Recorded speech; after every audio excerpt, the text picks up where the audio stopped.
All right. So there's really two components to weight loss. And again, I want you to understand when I'm speaking about weight loss, for most people, it's actually fat loss. They don't actually. It's not a matter of just losing number on the scale. It ain't going from 200 to 180. It's going from 200 to 180 ish, but radically changing the way you look. And so you really got to break that down. And this is important. It might sound like semantics. It might sound boring. I promise you, you have to understand this first. Words matter, meanings matter, and when you talk and convey something, it's really, really important you get it right. So most people do not want weight loss. You want fat loss.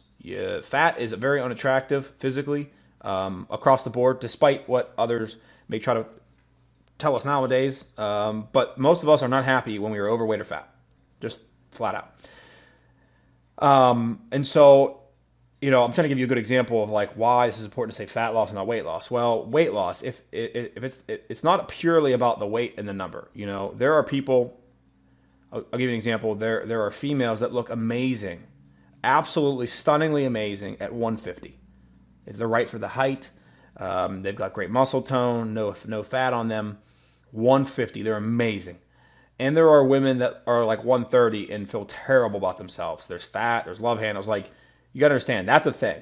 On the guy's perspective, there are men that weigh 255 pounds and look amazing. Ripped shoulders, biceps, chest, legs. They look great, and that's what they want to look like.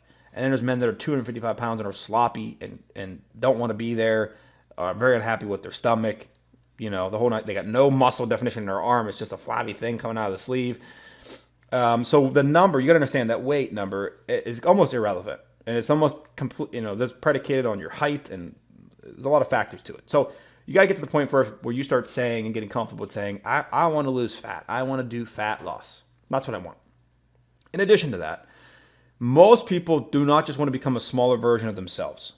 It's actually one of the saddest things that I see on social media.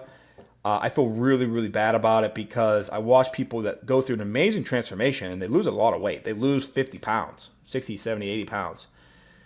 But because of the way that they did it, it was not conducive to body recomposition. They didn't change the way that they actually physically look.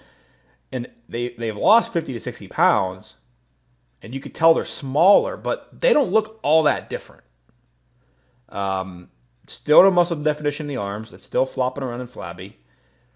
They look boxy, or, they're still carrying body fat in areas where the body tends to store it, the hips, the obliques, the front of the stomach.